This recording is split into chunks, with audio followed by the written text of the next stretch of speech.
Hola, bienvenidos a una nueva conversación pendiente. Hay conversaciones que empiezan de manera secreta en nuestra infancia y que quedan pendientes para toda la vida. Creo que todos cuando admiramos algo, una obra, un libro o una telenovela o una película, queremos conversar con eso que admiramos. Y esos diálogos muchas veces quedan ahí guardados en nuestra memoria sentimental, en nuestra memoria emotiva y en nuestra memoria intelectual, porque aunque muchos crean que la televisión en Colombia es lo que es hoy, hubo una época en donde la televisión jugó un papel determinante en la vida pública colombiana como una posibilidad de conversar sobre el país, de ver cómo era este país, de entender que era un país intercultural. Y por eso yo hoy me siento muy honrado y muy feliz de tener esta conversación con alguien que admiro y que quizás he conversado secretamente toda mi vida. Gracias, Vicky Hernández, por estar aquí en Conversaciones Pendientes. Soy yo quien le da las gracias porque soy yo quien se siente honrada de que usted me haya invitado a su espacio, a esta conversación. Como soy antigua o vieja, mm, tengo la costumbre de no tutear a quien me entrevista, pero si a usted le incomoda que le diga a usted, le digo tú, como quiera. Como tú te sientas mejor, porque estas, como te decía antes de que empezáramos a grabar, son conversaciones, no son entrevistas, en el sentido de que lo que nos interesa aquí es realmente conversar y pensar con otros que han construido algo que en este país nos falta, que es esperanza y personas que como tú habitan una voz incómoda, una voz que se resiste a resignarse a pesar de que la evidencia, como me decías hace 8 días cuando te llamé y hace un momento, te conduzca a veces a la idea de que todo se repite irremediablemente en este país. Y yo quería empezar como con esa idea, de esa sensación que tienes hoy a tus 80 años de que no has visto sino repeticiones, a pesar de que has encarnado momentos de esperanza, de luchas, de poner voz crítica en donde has estado. A veces te da la sensación de que todo se repite irremediablemente en Colombia. Sí, y lamentablemente no se repite lo bueno. El sentido de esa reiteración permanente es muy triste porque no se avanza, es decir, o los avances son muy lentos y muy desiguales.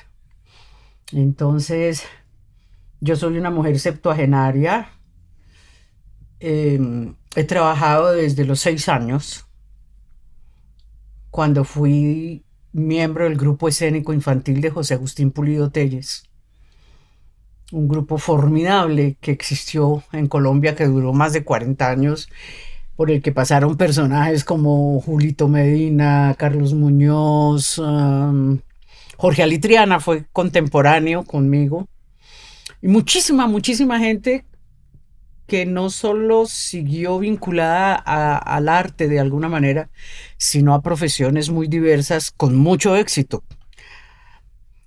Y hablo de esto porque pienso que el arte, en cualquiera de sus manifestaciones, ennoblece la vida de las personas y le despierta una tendencia a la bondad inteligente, al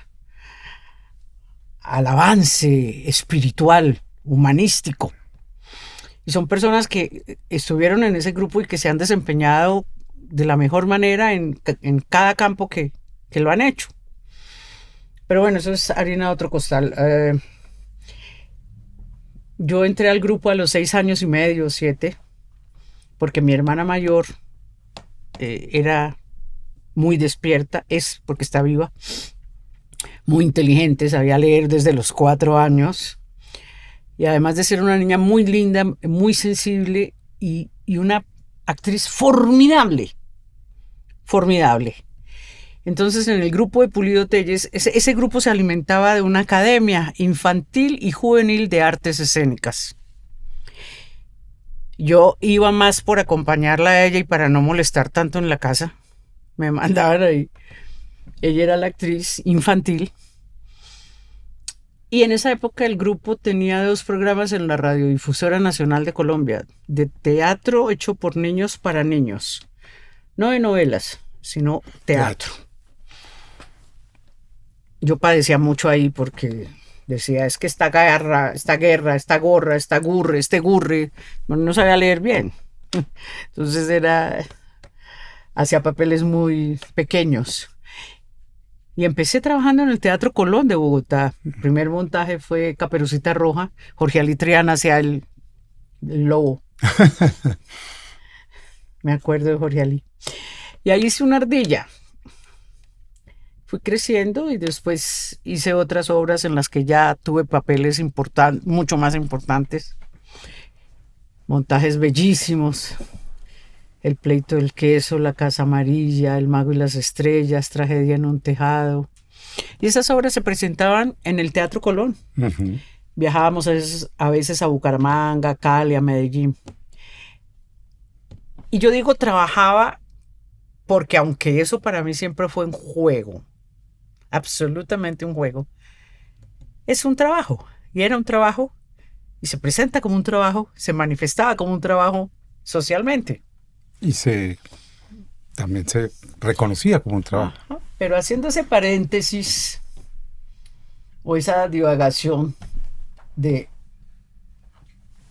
expresar que desde los 6 años he estado laborando o en una actividad colectiva, con equipo, con gente, en medio de un equipo. Eso hasta el día de hoy me ha hecho corroborar lo que le estoy diciendo. Que yo siento que la vida en Colombia es mucho más ardua de lo que podría ser. Es mucho más difícil de lo que cabría. Es mucho más dura. Y yo esa paradoja nunca la he entendido. ¿Paradoja por qué? Porque cuando yo estaba en segundo elemental, yo recuerdo las clases. Estaba en un colegio formidable, Gimnasio Santa Ana de Anita Quiñones Trujillo. Era un colegio adelantadísimo para la época. A las profesoras se les decía por el nombre, se tuteaban. Era mixto. Yo estuve con niñitos desde la más tierna infancia. Teníamos una actividad artística sin precedentes en ningún otro colegio de Bogotá. Nosotros dábamos clases de español con Pablo Rivas los miércoles. Nos daban cine todos los jueves. Yo vi Chaplin, Keaton, Abbott y Costello, lo que usted quiera desde el segundo, tercero, cuarto, quinto elemental. Por Dios. Teníamos canto en inglés, canto en español. Teníamos banda. Teníamos coros. Entonces, eso junto con el grupo escénico, más lo que sucedía en mi casa, pues yo tenía que ser actriz o payaso o cómica o tenía que hacer algo relacionado con el espectáculo o la presentación o la... El arte. Sí, la actuación, el arte. Eso era imposible que no pasara así. Mi hermana a tiempo dejó de ser actriz. Cuando apareció la televisión, a Pulido le dieron 2 espacios, El Mundo del Niño y Ábrete Sésamo. Se mantenía la política de que eran cosas hechas por niños para niños y se llamaba actores a los grandes a que nos colaboraran. Conocí la playa de la televisión, todos los que fundaron. Con ellos trabajé de niña. Los recuerdo, los quise, los quiero. Me duelo por ellos. Y los niños del grupo, los más inteligenticos, los más despierticos, empezábamos a nutrir programas de adultos cuando se necesitaba la presencia de peladitos, de niñitos. El grupo hizo cosas maravillosas. Yo con ese grupo aprendí lo que todavía hago hoy en la escena, a pesar de que haya después barruntado otros métodos, espacios, profesores, lo que usted quiera. lo básico yo lo tengo de ahí. Claro, también porque uno a los 7 años es una esponja, y a los 6, y a los 8, y a los 10 es una esponja absoluta. Entonces, todo eso que fue el ABC, yo lo aprendí ahí. Quizás dices tres cosas que me hacen pensar en algo que has hecho en los últimos años, y es sublevarte contra la injusticia de este país que no reconoce No la soporto. a quien ha cumplido una tarea y ha hecho un trabajo cultural que parte de dos ideas muy hermosas que expresas, y es, hay una idea en esa generación de recibir un trabajo como un juego, pero también la formación artística como una posibilidad de expandir la vida, la moral, la ética, la manera de existir en el mundo. Claro, es que es una manera de aprender a pensar. Uh-huh. Mi mamá nos puso a mi hermana y a mí en ese grupo escénico infantil porque ella no quería que tuviéramos únicamente la actividad del colegio. Ella quería que extracurricularmente tuviéramos un horizonte, una mirada un poco más amplia. Mi mamá fue una mujer muy inteligente y fue una mujer adelantada a su tiempo. Mi mamá nació en el año 17. Uh-huh. En Tuluá. Y mi mamá, siendo del Valle del Cauca, estudió en Bogotá, se graduó como normalista superior, se graduó como bachiller clásica, pero entró a la pedagógica y se licenció en español y castellano, que para la época eso era pues un PhD, más o menos. Para una mujer, claro. Claro. Y siempre fue una mujer con un pensamiento muy avanzado, y siempre fue una mujer dinámica y una lectora y una defensora de la vida, y una mujer que comprendía a las personas. Cuando usted habla de injusticia hacia las personas que han hecho un trabajo, yo voy más allá. Yo no es una injusticia solo hacia o con las personas que han hecho un trabajo, es contra todas lo que me molesta. Porque es que la vida a estas alturas empiezo a comprenderla de una manera diferente. La vida es bastante breve, mucho más de lo que uno dice. Es muy breve. Estoy muy desconectada, pero voy a tratar de hilvanar la idea. La vida es muy breve y no se puede estar siempre en el abismo, en el borde de la paradoja. Vuelvo al colegio, vuelvo a segundo elemental, en ese colegio fantástico. Y entonces yo aprendo a los 2 años que Colombia es un país rico. Y yo lo creo. Me lo dijeron y yo lo creí. Me dijeron que tenía 2 océanos, que tenía riqueza hidráulica incomparable, que tenía selvas, llanos, llanuras, bosques, desiertos, las temperaturas más altas, que tenía glaciares, que donde no nace una planta, una mata, una semilla, es porque hay mineral. Y yo no sé por qué yo sentía que este país era mío y que me importaba. Y me parecía genial que tuviera todo eso. Me parecía formidable. Y nunca entendí por qué hemos vivido tan mal siempre. Uh-huh. No, o sea, no me cuadraba. Ni me cuadra ahora todavía. He tenido posibilidad de salir algunas veces fuera del país y he visto países pobres. Y la gente vive bien, vive mejor que acá, tiene un nivel más alto. Pero no es solo por las cosas materiales, es por el respeto, por la dignidad, por el reconocimiento de que el otro es un ser humano, una persona con derechos, no solo con deberes. Y de este país tan grande, tan verde, tan rico, este país tan...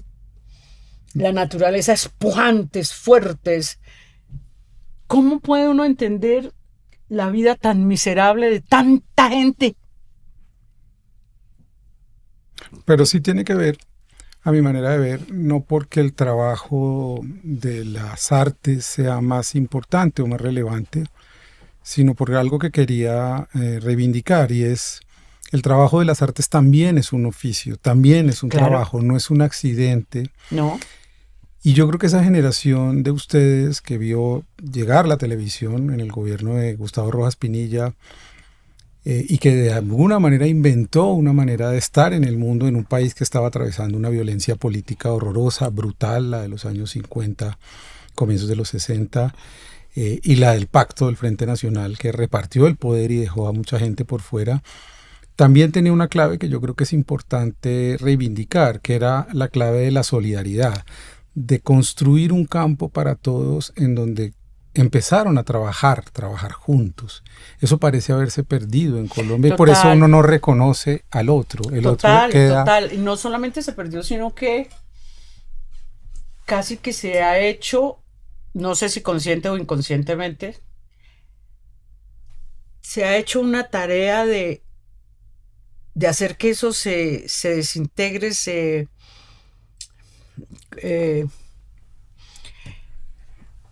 que la gente misma tenga la necesidad de fragmentarse, de fragmentar sus relaciones, de dividir, de ocultar. Es decir, eso ha generado una conducta social muy rara, yo no la entiendo. Tiene que ver quizás con una idea que era, ustedes estaban construyendo un espacio público, un espacio que era de todos, que se sostenía con lo de todos, y a partir de la emergencia del neoliberalismo y de la creación de los canales privados, pues eso se vuelve un espacio. Sí, pero es que yo no quisiera solamente circunscribir eso a la televisión. Porque la televisión puede ser lo más visible o lo más reconocible. Yo creo que eso ha tocado todos los espacios de la vida pública, cuando lo público ha dejado de ser público, cuando han surgido los dueños, cuando han surgido... Esto es un país de reyesuelos, de dueños, todo el mundo quiere tener su feudo, esto es, yo demarco esto es lo mío, me pertenece, y se han adueñado de todo, de la manera de pensar, de la manera de amar, de la manera de reírnos, de todo. No hay un espacio que le pertenezca genuinamente a la gente. Lo público dejó de ser público, empezando por el criterio de los servidores públicos. Seguramente antes había algunos políticos que estaban muy inmersos en la filosofía política o en los principios de la política de los griegos, de la filosofía, y respetaban lo público. Había un pudor, había una decencia que no existe ya. Cada vez se perdió más y más y más. Yo alcancé a conocer una que otra administración, por lo menos con el deseo de la decencia, el deseo de la pulcritud en lo público, del respeto por lo público, sabiendo que eran unos administradores de lo que pertenece a todos. Hoy en día los políticos se creen dueños, se convierten en dueños, en reyesuelos. Como si eso fuera, como si el espectro de la sociedad, todos los espectros les perteneciera. Entonces eso es una cosa muy difícil porque la ciudadanía queda totalmente arrinconada. ¿Cuántos años llevamos viviendo arrinconados? Yo estoy muy contenta con lo que ha pasado últimamente. Eso da una esperanza. La gente dice, no, es que el país está distinto, el país se hundió. Sí, se hundió para alguna gente. Me parece lo más justo. Ya era tiempo. Ya va siendo tiempo de que las cosas, las cargas se distribuyan de otra manera y se lleven de otra manera. Y hay mucha gente enojada y creen que el país está en la debacle. Sí, está la debacle para los que siempre, siempre han usurpado, han cogido, han abusado y se han adueñado y son los reyesuelos. Uh-huh. Un país que a ustedes les importó mucho, y digo, no, ni más faltaba que quiero circunscribirlo solo al ámbito en el que has trabajado, porque eres mucho más que eso, pero dentro del oficio y dentro de la vocación era un país que importaba, que se quería mostrar. Tú vienes de Tuluá, chiquita aquí a Bogotá, es decir, tú traes una cultura, así no la hayas vivido tanto tiempo, pero tu madre es de una cultura. Había otras gentes que venían de otros lugares, se encontraban aquí y había una especie de necesidad de mostrar esa emoción de la que tú hablas, de que la vida aquí importaba porque era una vida grandiosa, diversa, múltiple, con muchas lenguas, con muchas pieles. Porque confluían acá. Eso se perdió, esa idea de que eso sí, porque Bogotá era parroquial. Bogotá, yo alcancé a conocer una Bogotá parroquial, pequeña, físicamente reducida, los espacios, las distancias no eran tan grandes, era mucho más fría, era gris, había hollín casi siempre, porque en la mayoría de las casas cocinaban con carbón, y ese polvillo del carbón viajaba con el viento por la ciudad.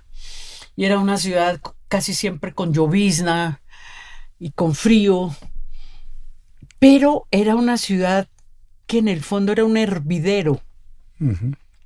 La apariencia era fría, pero bullía, porque aquí había gente a la que le interesaba convertir esto en un centro del mundo. Había gente que le gustaba que aquí pasaran acontecimientos importantes en la literatura, con la universidad, en la pintura, en la arquitectura, en la elaboración del pensamiento, en el arte, en el discurso de lo cotidiano y de lo político.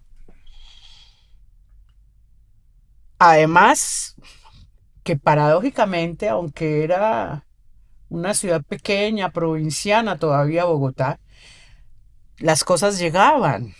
Entonces lo que pasaba en el mundo repercutía aquí y uno se enteraba y uno se daba cuenta. Todo eso desapareció. Todo eso fue sepultado por una chabacanería, por una falta de aprecio por las cosas. Es una jartera quejarse. A mí me aburre hablar de lo mismo siempre. Me parece que soy una tonta. Para nada.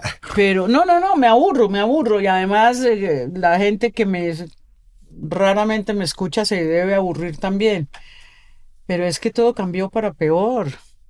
Pero yo te decía por teléfono que no creo que sea aburrida la manera de situarse hoy, porque precisamente necesitamos comprender quienes son más jóvenes que yo o quienes estamos tratando de ocupar un lugar de transformación, que esas transformaciones no han ocurrido como un milagro, que este momento no ha ocurrido como una aparición, que esto ha tenido energías y fuerzas del pasado que han sido necesarias después de un horror que vivimos para volver a conectar. Y por eso pronuncias una palabra que creo que es fundamental. Tu generación y la siguiente, y hasta la siguiente tuya, tenía una fuerte intención de politizar lo que hacía, de que el arte también tenía un lugar político en la sociedad. Por supuesto, después de eso que lo el ser social es político. Exacto. Entonces, y que todo su acontecer y todo su desarrollo necesariamente es político y es gregario y es necesario reconocer la necesidad del equipo, de consolidar la labor de muchos o de todos hacia proyectos y hacia fines comunes. Eso se perdió. Yo me acuerdo que cuando yo era joven había movimientos de jóvenes propendiendo por cosas distintas, pero se agrupaban, pero se hablaban. Yo tengo una sensación muy rara. Mi hermana estudió sociología y le tocó la época de Falsborda, de Molano, Camilo Torres, de recién fundada la Facultad de Sociología en la Nacional. Después estudió Derecho en los Andes. Y yo estuve siempre, como era muy bastante cercana a mi hermana, yo estuve siempre como muy vinculada a las temáticas, a los compañeros de ella, a lo que se hablaba, se discutía, a las monografías que había, que trabajaban, a las discusiones sobre la metodología, sobre una cantidad de aspectos. Yo me enteraba, y fuera de eso, en el teatro pasaban cosas que coincidencialmente desarrollaban métodos muy análogos, muy similares. Yo recuerdo que yo fui con Marta Rodríguez y con Jorge Silva a varias filmaciones en Chircales, en Tunjuelito. Yo estaba muy joven. En el grupo escénico había además los chicos más grandes, dentro de los que estaba Jorge Alí, Roberto Daza, Jorge Rivera, Hernando Guzmán. Ya estos chicos habían entrado a la universidad y seguían con el grupo y ya tenían unas labores universitarias extramurales. Hernando Guzmán estudió medicina, Hernando Guzmán Torres. Hernando estudió medicina y varias veces yo fui con él a unos barrios extramuros que ni siquiera sé cómo se llaman, ya deben llamar hoy en día, y hacían jornadas de salud. Y eso era una cosa normal. Eso era una cosa... Eso, o ir a los Chircales, era normal. O conocer las escuelas públicas donde mi mamá muchas veces enseñó. Para mí eso era normal. Meta toda esta actividad, más el colegio, más lo de la televisión y el teatro, ¿y qué le da a usted? Yo trabajé con los grandes, los viejos. O sea, la primera obra del Teatro La Candelaria fue una adaptación de Carlos José Reyes de La Casa Grande, Soldados y el Padre. Y la dirigió Carlos José y trabajábamos Santiago García, Gustavo Angarita, Mauro Echeverri, Charlie Boy y yo. La primera. Yo no había cumplido 15 años. Pero ya cuando yo llego ahí, yo ya había conocido a Tagore, a Dragún, a Juan Ramón Jiménez, a Díaz, o sea, ya yo venía con un background, capital cultural, con un background importantísimo de cantos, de juegos, de rondas, de obras de teatro, de discusiones. Yo había estado en la academia de ese grupo escénico infantil. Tuvimos clase con la mejor gente. Yo recuerdo de 7, 8 años oír al maestro Abadía, por ejemplo, a Jacinto Jaramillo. Se me escapan ahora los nombres. Hernando Núñez, el mismo Pulido que nos daba clases de interpretación también. Muñoz Mora, el que fundó y el que hizo el vestuario en televisión, el que empezó la historia del vestuario en televisión. En una época, Frank Ramírez regresó de Estados Unidos y dio clases también ahí. O sea, después de eso usted conoce la gente como María Escudero, como Atahualpa del Chopo, conoce la gente más interesante del Cono Sur y de Europa en teatro, conoce a Jodorowsky. Yo conocí a Jodorowsky, trabajé en unos espectáculos que Jodorowsky hizo en la Candelaria, cuando era Casa de la Cultura. Entonces usted conoce a Salmona, a Jacques Mosseri, a Kurt Frommerbier, a Luz Amorocho, a Jan Grandi, a Lugo, a Grau, a Mansur. Y usted los conoce en un ámbito donde todo es normal, o sea, y donde ellos son normales. A Jacqueline Noa, la música, a Escobar, el músico. Y los conoce, como le digo, como personas tranquilas que hacen unas actividades importantes con una modestia y una tranquilidad. Santiago García. Hacen las cosas con la tranquilidad y la bondad y la frescura. Y se equivocan, sí, claro. Y tienen defectos, claro.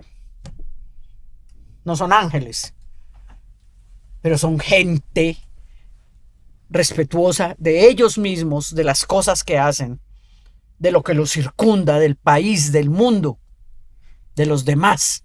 Como te ha interesado leer el mundo, tu paisaje, tus posibilidades, tu cultura, tu situación, se me ocurre preguntarte si hay algún momento que tiene que ver, por supuesto, con todo lo anterior, con la historia política del país, en donde tú hayas sentido la evidencia de que algo estaba empezando a cambiar y a fracturar todo ese mundo. ¿Hay algún momento, me imagino, por supuesto? ¿En Colombia? Sí, en los 70s, cuando... Varias rupturas. Me gustaría Una fue cuando la revolución cuando el mayo 68, cuando la revolución cubana antes, la revolución cubana. Yo estaba muy peladita, muy chiquita, pero yo recuerdo que ese fue un hecho importante y que aquí se leía y se veía y se hablaba y se preguntaba. Después estuvo mayo del 68, entonces venía Debrey, Evtuchenko. Bueno, había, y uno iba, oía, veía.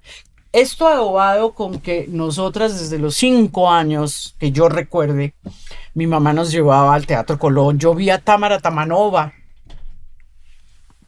Yo vi a Berta Singerman. Yo vi, o sea, que me acuerde ahora, yo desde los 5 o 6 años había unos programas a los que mi mamá nos llevaba que yo odiaba. Nos llevaba a recitales de poesía en las bibliotecas, en la Biblioteca Nacional, en la Luis Ángel, en la sala no sé qué Cuervo, en la ta. Y entonces yo muy chiquita me moría de sueño, de rabia, de jartera. Y Rafael Maya decía, estaré todo inmóvil. Así estaba, ¿no? Yo que fui como el viene de alto. Y yo me acuerdo de esas cosas y de Berta Singerman recitando y del ballet del Bolshoi y todo lo imaginable yo lo vi de los 5, 6, 7 años. Y todo el tiempo he tratado de que eso que a mí me impresionaba y que me parecía valioso, me he preguntado por qué los demás no podían disfrutar eso, por qué los demás no pueden saberlo, por qué los demás no tienen esa opción. Pero hay algo más crítico. ¿Ah? Ya no solo los demás en algún momento, que sea a lo que me refería con el momento de ruptura, no sé si es la emergencia del narcotráfico, de la connivencia entre el narcotráfico y la clase política desde comienzos de los años 70, pero lo más dramático que me parece a mí que ya no es solo la evidencia de que el país vive una gran desigualdad, sino que dentro de las propias clases medias y privilegiadas se abandona ese territorio. Es que eso es un horror, es que ¿qué les interesa? Plata. Es que no hay ningún otro interés que no sea acumular dinero, acumular cosas. No hay otro. Antes uno decía, la gente rica puede pagarse universidades fuera, puede ir y tener un profesor de piano desde los 5 años, ya ni siquiera eso les interesa. Es peor. O sea, pero a la pregunta suya de qué producía aquí cierto remesón, la Revolución Cubana, mayo del 68, el surgimiento del feminismo, por supuesto, el surgimiento de las guerrillas como movimientos no solo en Colombia, sino en Latinoamérica. Todo eso repercutió. La expansión de las universidades, se crearon y se generaron nuevos espacios universitarios. Todas esas cosas han hecho que el país se mueva, pero no ni lo suficiente ni de la manera en que uno esperaría que se consolidara la posibilidad de la cultura o del arte para todos o para grupos más grandes o para una mayor extensión de gente y de terreno. ¿Por qué crees que toda esa fuerza generacional que es evidente que, insisto, existe en por el nosotros. neoliberalismo, porque los liberales que antes eran manchesterianos y eran liberales, dejaron de serlo. Ellos eran de alguna manera los que podían propiciar los cambios o los que se suponía que lo hacían. Yo creo que una de las cosas que más daño le hizo al país fue el ascenso de un personaje como Gaviria, concretamente. Que hoy está abrazado a Álvaro Uribe en las fotos. Me parece que eso fue nefasto. Bueno, es que no sé por dónde coge uno esto. Es que lo del Frente Nacional también. Claro, es parte de una línea histórica, pero la pregunta que te quería hacer es ¿por qué toda esa fuerza? Bueno, tiene que ver con la violencia, también mataron mucha gente. Al final no puede con ese aplastamiento porque del va habiendo neoliberal. una sustracción de materia, la gente se va muriendo, la van matando, la van desapareciendo. Entonces, pues, o la gente se va, la gente se cansa, la gente cambia de rumbo. Hay personas que yo respeto muchísimo, no estoy de acuerdo en muchas cosas con ellas, pero admiro su persistencia, su perseverancia, admiro que sigan siendo fieles y constantes a lo que alguna vez pensaron, planearon o quisieron. A mí me parece eso muy respetable. Pero dentro de toda esta gente que era como un gran envión, es que había movimiento en arquitectura, había movimiento en letras también. Pasó un fenómeno rarísimo, es como si García Márquez hubiera hecho se los hubiera comido a todos. Pero yo me acuerdo que había muchos hombres que escribían y muchas mujeres Claro. escribiendo y haciendo cosas. Y de pronto eso también como que se tapó, ¿no? Algunos quedan vivos, algunos viejos, cansados, hartos, porque si uno los ve se da cuenta de cómo están. Sí, y tú lo has dicho varias veces. Antes de pasar a esa indignación que te ha producido el fallecimiento de algunos amigos tuyos en unas condiciones deplorables, tampoco se ha dicho la verdad sobre la televisión colombiana, sobre la industria de la televisión. No hemos podido hablar de eso porque... No, han hecho unos remedios, ellos, cada uno saca 70 años de la televisión y hace su libro y pone ahí lo que quiere. ¿Qué pasó? ¿Por qué la televisión pública se perdió? ¿Y por qué ese es un proyecto de captura también de la cultura colombiana? Se perdió porque surgió el negocio. Entonces la televisión pública, esto es un negocio, es que esto da plata. Venga, privaticemos esto. Chévere, privatizar. Y dentro de los reyes del momento, escojamos de los reyes suelos quiénes van a estar. Y ferian, como han feriado todo en este país. ¿Sí? Al mejor postor. Tú te sublevabas siempre. Desde siempre tú decías, las condiciones tienen que ser dignas, el trabajo tiene que ser... Sí. ¿Y qué pasaba frente a eso? Me vetan, me regañan, me excluyen. Soy incómoda. Pero tú te imponías porque eras una gran actriz. Pues a mí no me importa si me excluyen, Conmigo han cometido muchas injusticias, pero muchas. A mí me han maltratado mucho y no estoy en plan de víctima porque eso sí no me gusta. Me gusta ser rebelde. Víctima, no. Uh-huh. No lo acepto, no lo quiero, no me gusta, no me interesa. Conmigo han hecho la cantidad de injusticias que usted quiera, don Juan. Las que usted quiera. Pero no me han derrotado, ¿sabe? No me han derrotado porque yo creo que uno tiene que defender las cosas hasta que uno respire, mientras uno respire, y las tiene que defender si uno cree que son buenas y son justas y son leales y son correctas. Yo no doy el brazo a torcer, yo he peleado con los directores, con las empresas, con el que usted quiera. Curiosamente, y debo decírselo, curiosamente el tiempo casi siempre me ha dado la razón. Y no el periódico, el tiempo. No, ese tiempo no.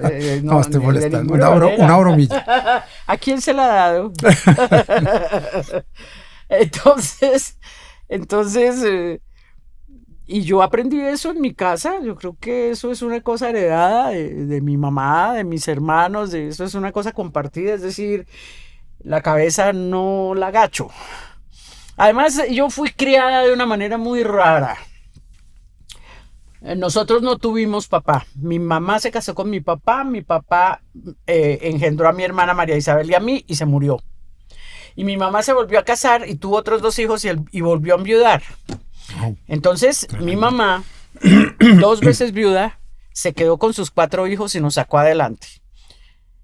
¿Cómo nos sacó adelante? Permitiéndonos ser y hacer lo que queríamos. Influyendo, por supuesto, y queriendo y metiendo la cuña.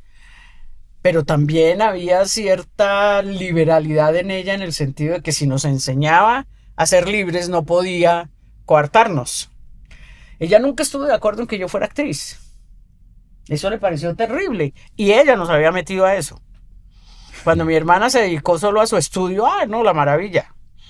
Y cuando yo me quedé ahí y nunca volví a salir, me preguntaba, eso, el teatro, el arte, ¿pero qué va a hacer en la vida? ¿Cómo que qué voy a hacer? Pues esto. No, en serio, ¿qué va a hacer? Estudie medicina, estudie no sé qué, estudie allá, cualquier cosa, pero eso le parecía que no podía hacer. Cuando se murió, de alguna manera yo había hecho lo que yo creía que tenía que hacer, que era vivir por mí misma, no depender jamás de nadie. Nunca he sido mantenida de ninguna persona. Nunca, ni cuando estuve casada, ni nada de esas cosas. Yo aprendí a trabajar y aprendí a manejarme y aprendí a defender mis espacios y mi tiempo y mi vida. Y entonces llegamos a un tema que creo que también es importante para ti, que lo has mencionado y que no es frecuente que los artistas hoy lo hablen, que sí lo hablaban mucho, que son las condiciones dignas del trabajo de los trabajadores de la cultura, del arte. Sí, porque... Porque esa discusión no se da, porque la gente tiene miedo. Pues si es que este es el país del miedo, donde el miedo no se nombra, pero esto es un país de gente temerosa. Yo toda la vida he visto y conocido las personas que no tragan entero, que saben que hay una injusticia, que saben que eso no es correcto, que saben que eso es...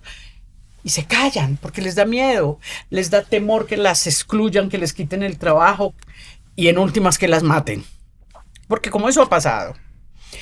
¿Y yo por qué digo que rebelde sí, nunca víctima? Porque eso que le digo que aprendí de mi mamá fue una mujer muy libre pensadora. Y era una mujer ecuánime cuando quería ser ecuánime y justa cuando quería y cuando no quería se daba el lujo de no serlo. Con una familia del Valle del Cauca,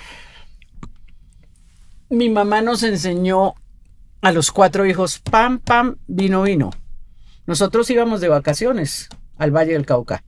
Íbamos a la casa de los tíos que tenían 3 carros, choferes, cocineros, chefs, que comían con el vino, que tenían apartamento en Madrid, en La Castellana, ¿sí? Que ocupaban cargos importantísimos en el país. De la misma manera que íbamos a visitar a una pariente negra con una casa con piso de tierra. Y de la misma manera que visitábamos al potentado, al que venía de vacaciones porque estudiaba en Boston Tu mamá tenía esa actitud entonces, siempre. y por eso yo decidí qué clase de actriz iba a ser. Porque yo conozco desde niña. He conocido desde niña y ese conocimiento se acentuó muchísimo más con el ejercicio del trabajo. He conocido el país. Yo he viajado por este país. Yo he ido a las chozas más miserables, a los lugares más pobres. Y he estado muchas veces en los palacios, empezando porque cuando trabajábamos en televisión pagaban en el Palacio de San Carlos, y ahí nos tocaba ir a firmar la nómina. Que antes era el Palacio Y Presidencial. entonces he tratado con presidentes, ministros, embajadores, con lo que se llama, comillas, la nata. Y he tratado con la gente más pobre y más perrata y la gente más humilde. Desde niña. Aprendiste eso.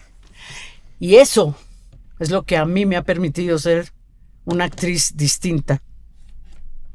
Y eso es lo que a mí me ha permitido no doblar la cabeza cuando sé que tengo la razón. Y eso mismo es lo que a mí me ha permitido pararme ante los directores o ante los directivos, los ejecutivos de una empresa y decirles, no, eso no es así. Es así y así y así. Y entonces pienso en Gustavo Angarita y en Kepa Muchastegui, fallecidos hace apenas unos meses. Y en Carlos Barbosa, están los tres pegaditos. Barbosa. Y te oigo cuando cada uno muere con un sentimiento hondo de desesperanza de que la sociedad no entienda quiénes fueron y por qué tienen que tener ese destino. Y mi discusión cuando te oigo no contigo, sino con otra parte de las razones es, claro, lo público tiene una responsabilidad ahí, pero ¿por qué ante la privatización de ese mundo esas empresas no han cuidado a esas personas que les han dado tanto? No les interesa, porque ellos creen que todo el mundo es reemplazable, que todo el mundo es desechable. Porque el concepto, porque otra cosa que empezó a descomponerse con el nuevo liberalismo, ¿sí?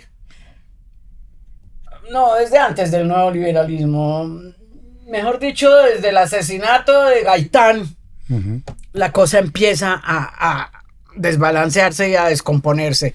El miedo surge todavía con más fuerza.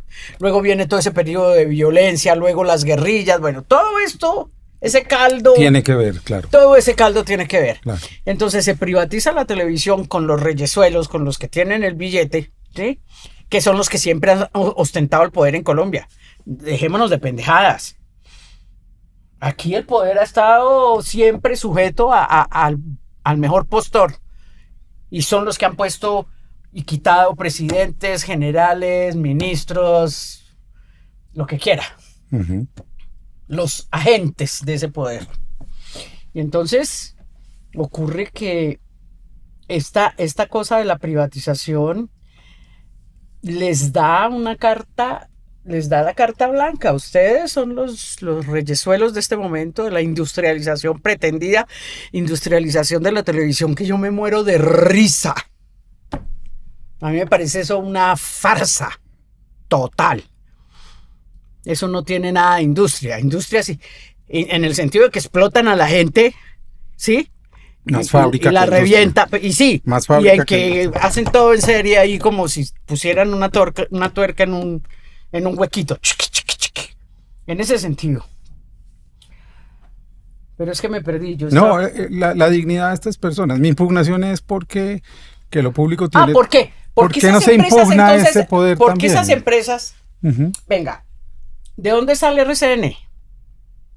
De la fábrica de gaseosas Postobón. Yo fui a grabar a RCN cuando era todavía un pedazo de fábrica de tapas de Postobón. Ahí estaba la fábrica, sí. En la realidad, o sea, no. Sí, no. Así es fácil. Entonces eso se ve como un negocio. ¿Y qué es lo que ocurre en los negocios? Con el capitalismo un negocio es bueno cuando el dueño gana más y gana más y gana más y gana más y explota más y explota más y explota más. Invierte menos en la fabricación o en el producto y gana más y acumula más. ¿Eso es o no? Sí. Bueno, entonces así surgen. Pero dentro de esos negocios hay gente incómoda. Hay gente incómoda, pero es que eso es reemplazable. La gente se muere por ser actor y actriz. Eso no existía cuando yo empecé. Pero después, ay, mi amor, usted está sentado en su casa, ¿quiere venir a hacer un papel? Venga, hágalo. Su merced, ¿quiere hacer vestuario? Venga. Y la televisión se llenó de una cantidad de personas que no estaban haciendo nada o que no sabían nada de nada.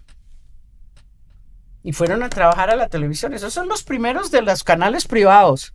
Se lo digo de frente y que se enoje el que se quiera enojar. Se llenó de cosas prescindibles, un lugar que era entonces, imprescindible. Todo el mundo era prescindible, todo el mundo es reemplazable, porque además, ¿qué piensan? Un desprecio total por el público, un desprecio total por el país. A nosotros nos interesa vender Colgate y toallas higiénicas. A nosotros no nos interesa que en la vereda tal o en el pueblo tal o en el Bogotá tal haya un televisor donde hay una gente esperanzada en creer que esa es su ventana al mundo y en que ahí le van a dictar cómo va a vivir mejor. Y le van a ayudar a soñar y a estar feliz. No, eso no les importa. Entonces les importa un consumidor. ¿Y cómo lo tratan? Desechable. A usted no le gustó esto, váyase. Hay 10 como usted, que vengan. La calidad no me haga reír. Es muy duro porque cuando... Eso no es verdad. Mire, cuando fueron a hacer café, a mí me dijeron... ¿Está nueva o...? Café La Vieja, la primera, Margarita. 91, tú vas a ser la mamá de Margarita Rosa. Yo estaba en ese momento de exclusiva de Caracol. Entonces eso se peleaba en el pase como con cualquier futbolista. Entonces Caracol dijo no. Ella no puede. Y yo sugerí a Constanza Duque. Porque yo la conocía del teatro. Y se la sugería a se me olvidan el nombre, a RCN, pero Amparo López. Y la presenté y le dije, bueno, lo hizo. Cuando la novela Café, cuando hicieron Betty, yo estaba en RCN, terminé de grabar La Madre y me dijeron, tú vas para Betty la Fea y vas a ser la mamá. Todavía estoy esperando que me llamen porque algo pasó, alguien metió y otra persona resultó siendo la mamá. A ellos les da lo mismo 8 que 80, a ellos les da lo mismo usted.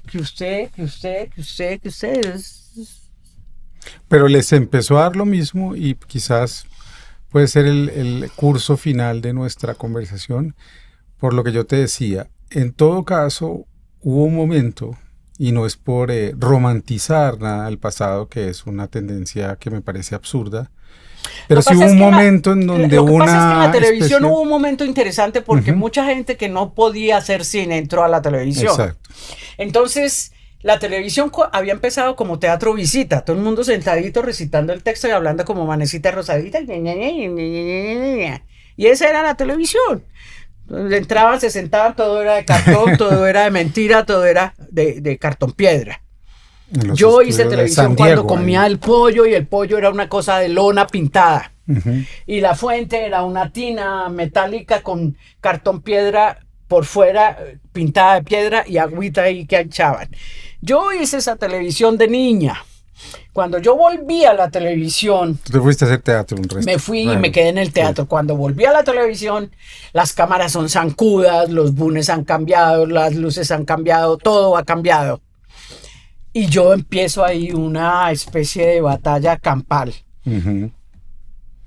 Es cuando la gente del cine llega a la televisión. Porque ahí empecé a caer mal. Porque yo venía al teatro, pero yo no le tenía miedo a la cámara y yo sabía trabajar para la cámara.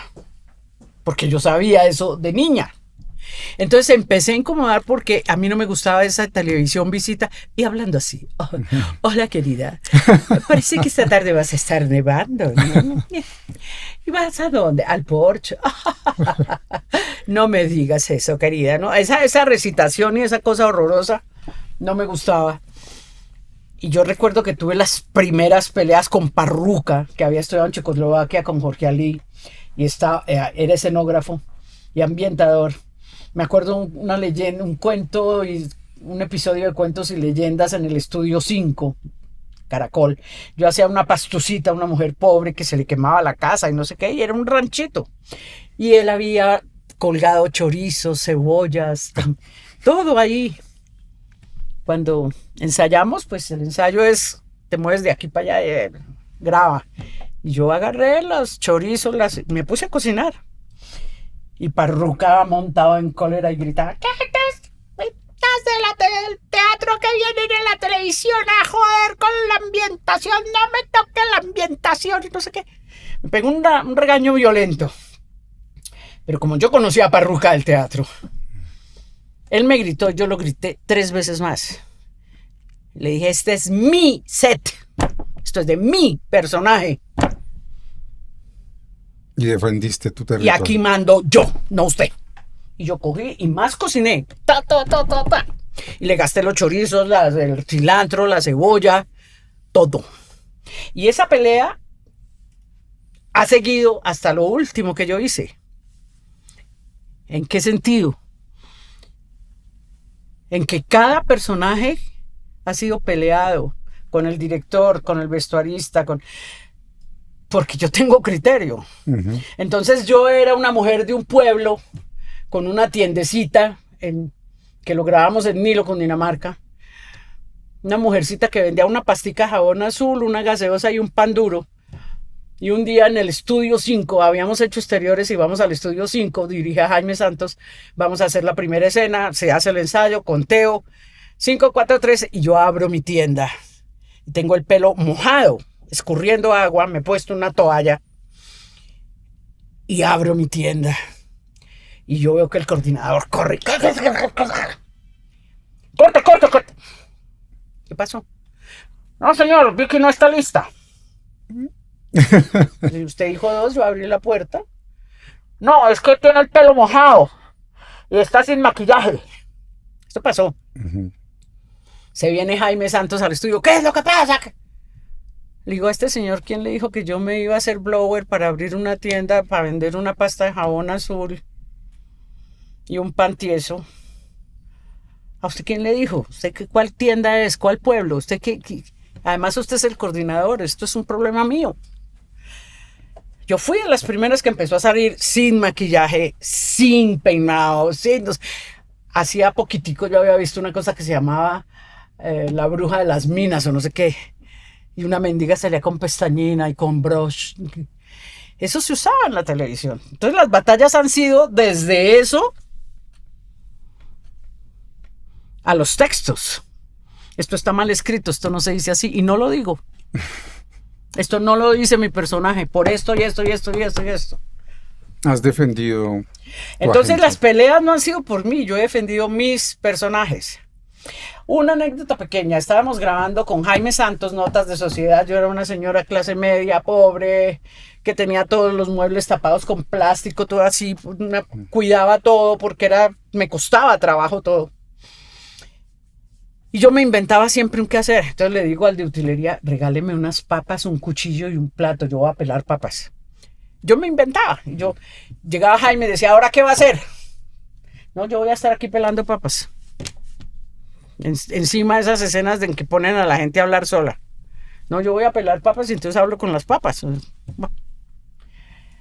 Hacen la ronda de ensayos y de pronto el hombre viene y me trae una cosa que fue una olla una vez. No tenía ni el borde. Negra, un cuchillo roto y unas papas negras. Me las da. Me las tira, me dice, tome. Yo estas papas se las pelo a usted en este recipiente, con este cuchillo, cuando quiera. En su casa, si quiere, que me imagino que las debe tener así. Pero mi personaje no. Me trae un limpión limpio, un recipiente plástico limpio. Y si no me consigue las papas que pueda manejarlas con un cuchillo decente, me trae unas alberjas y yo las desgrano. Aquí enfrente hay una olímpica, enfrente de la 19. Vaya y compre las alberjas ahí. Y el tazón plástico si no lo tiene. Pero esto no. Pero le voy a decir una cosa. Como yo siempre me quedaba callada cuando iban a hacer las escenas y es que vi que no está lista. Yo le dije, esta vez no lo voy a salvar, voy a decir que usted es incompetente y que lo que yo necesito para la escena usted no lo tiene. Entonces, si quiere no me lo consiga, pero lo voy a echar al agua, porque ese es su trabajo, ¿ok? Y no lo está haciendo. Y apareció el limpión, apareció la taza plástica y aparecieron las alberjas. Y yo feliz, desgranando alberjas y hablando sola y no sé qué. Pero eso es un desgaste. Eso es una cosa absurda que a un actor, a una actriz le pase eso, pero con todo. Yo ni le quiero contar lo de Escobar porque se pone a llorar usted ahí o me dice mentirosa. Nunca te diría mentirosa. Entonces es absurdo trabajar contra corriente, es absurdo Ahora, cuando las cosas salen bien y los personajes gustan y el seriado gusta, entonces henchidos de orgullo. Y ni le hablo del cine, porque ¿para qué?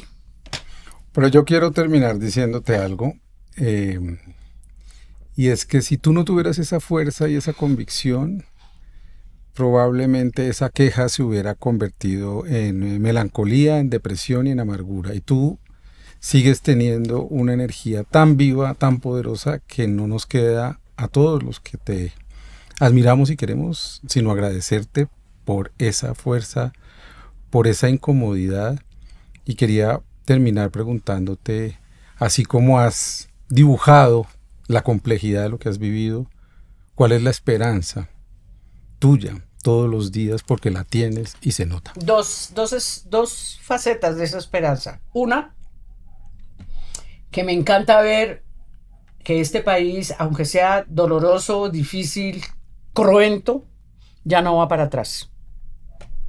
Tengo la certeza, tengo la convicción y la suficiente evidencia para pensar que los reyesuelos acostumbrados van a tener que construir su reino en otra parte o bajarse y poner los pies en la tierra, porque el sometimiento ya es insostenible, lo vemos y hay un despertar. A la gente le incomoda ver negros, ambos, indios, gente mal vestida, entre comillas, ¿sí? Gente que habla mal, gente que se mueve mal. Pero ellos tienen derechos y están, y son, y piensan. Y eso ya no tiene reversa. Esa es una esperanza que va a ser terrible, sí. ¿Está siendo terrible? Sí. Sí. Y va a ser peor seguramente. Sí. Pero es necesario. Aquí agradezcan que la Revolución Francesa no está en la cabeza de la gente, porque...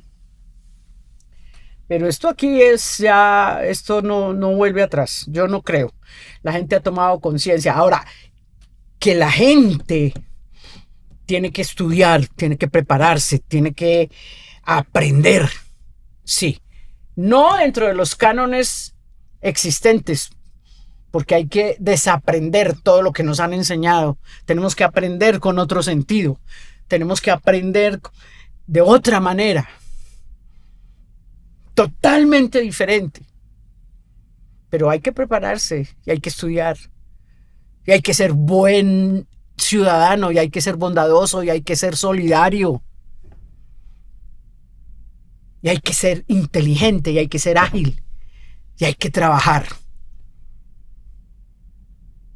Y el pueblo tiene que saber eso, tiene que prepararse y trabajar. Porque además no hay mayor placer que conseguir las cosas con el trabajo honrado. No hay mayor gloria que tener la posibilidad de levantar la cabeza sabiendo que no se le roba nada a nadie, que no se le quita nada a nadie. Ese estado de conciencia, ese estado es absolutamente indescifrable, indecible, no se puede condensar en una palabra lo que eso permite, lo que eso da al espíritu. Entonces la gente tiene que prepararse, sí, tienen que estudiar, tienen que aprender, sí. Esa esperanza de que esto ya no se devuelve, que se han cometido muchos errores, sí, claro, se siguen cometiendo. Petro ha hecho una cosa buena y es que ha despertado otras personas y ha formado, quieran o no, otras personas que están ahí. Y ha mostrado que se puede hacer las cosas, se pueden hacer de otro modo. Y ya es tiempo, la patria boba, ya no más. La otra esperanza es personal. Es que me gustaría antes de morirme organizar mi cabeza, organizar algunas ideas y cosas que tengo muy dispersas y pasarlas, darlas, entregarlas. Yo creo que el ejemplo es importante. Yo me siento satisfecha de haber dado mal ejemplo. Yo espero que el mal ejemplo cunda y que los actores no sean sumisos y se preparen. Ahora, para exigir y para todo esto hay que saber. Y hay que prepararse, y hay que estudiar, y hay que trabajar duro. Yo he trabajado mis cosas. Yo no he sido inconsciente. Yo cuando estuve en la televisión era consciente. Cuando he estado en el teatro he sido consciente de la escena. No es mérito, eso lo aprendí a los 6 años. Usted aprende a jugar, entonces ya sabe cómo es el juego. Yo me abono que he mantenido esa disciplina mental. Me abono que he tenido coraje. Me abono que siendo mujer he podido defenderme como mujer porque ni siquiera tocamos ese tema. Pero cuántas cosas habría que decir de los abusos de los machos frente a las mujeres en este país en todo y por todo. Ni hablemos de eso. O hablemos y tengamos una nueva conversación. Porque es que quedan 1000 cosas en el tintero.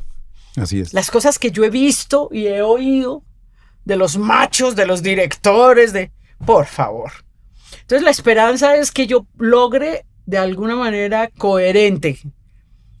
Ojalá tuviera capacidad de síntesis, que no la tengo, pero que yo pudiera ordenar y decirle a la gente, si son actores bien y actrices mejor, mire, esto ha sido así, es así. Cuidado con esto es para acá, esto es por allí, esto es por allá. Yo lo haría, yo he enseñado. La primera vez que fui profesora fue a los 19 años y gané el trabajo por concurso en el Instituto Popular de Cultura de Cali. Había exámenes y yo fui la más joven. Y me dieron el trabajo a mí. Y creo que los periodos en los que más aprendí algo, si es que aprendí algo, fue cuando tuve que enseñar. Cuando uno enseña, aprende, sin duda. Fue un aprendizaje extraordinario. No solo porque les tenía que dar a ellos, sino lo que ellos daban también. Entonces, eso es interesante. Entonces, esa pequeña esperanza es como de organizar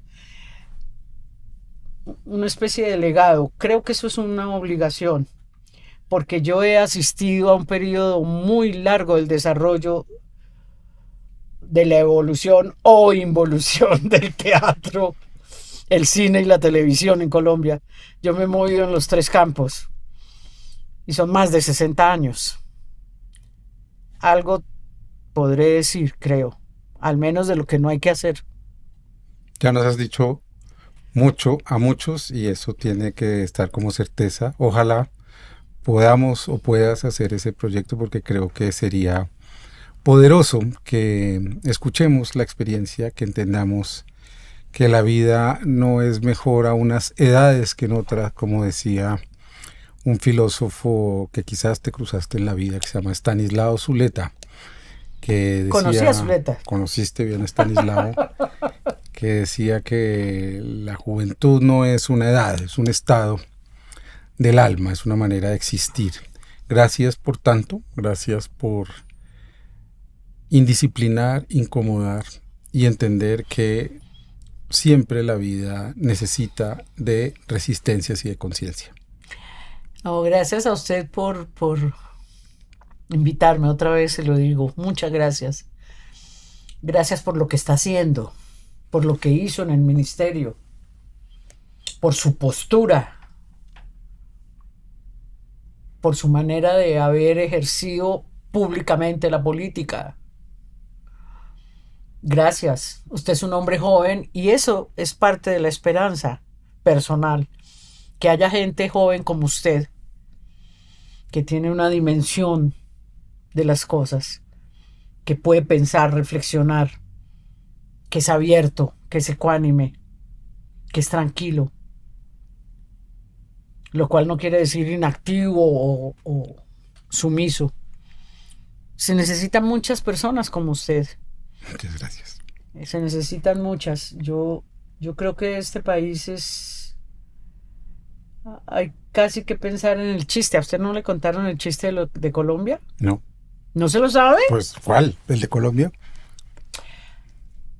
Cuando Dios hizo el chiste es que cuando Dios hizo este país, San Pedro le dijo, no, ay, Sí, sí. señor, sí se lo sabe. Bueno. Pero cuénteselo a la gente. San Pedro le dice, ay, señor, pero usted cómo va a ser un país con 2 mares, cómo va a ser que tiene todos los pisos térmicos, que tiene todos los relieves, que tiene todo, como así, que llanos, llanuras, montes, valles, que tiene una riqueza incalculable en su naturaleza. Deje algo para los demás, deje algo, ¿no? ¿Cómo le va a dar todos los minerales? No, por favor. Es que usted no sabe la clase de gente que lo va a poblar, no sabe la clase de individuos que voy a hacer. Creo que lo conté mal, pero era una cosa parecida. Pero el chiste podría cerrar la despedida y es el chiste quizás se ha contado para hablar mal de lo que somos y yo creo que gracias a gente como tú y a miles de culturas, de vida, de fuerza, de imaginación y belleza que tiene este país, también podemos recontar ese chiste. Gracias por estar aquí en Conversaciones Pendientes, gracias por llenarse de razones y por intentar dudar, por no creer que siempre tenemos la razón. Nos vemos en un próximo episodio los miércoles a las 7 de la noche y los domingos a las 7 de la mañana. Gracias, Vicky. Gracias a usted.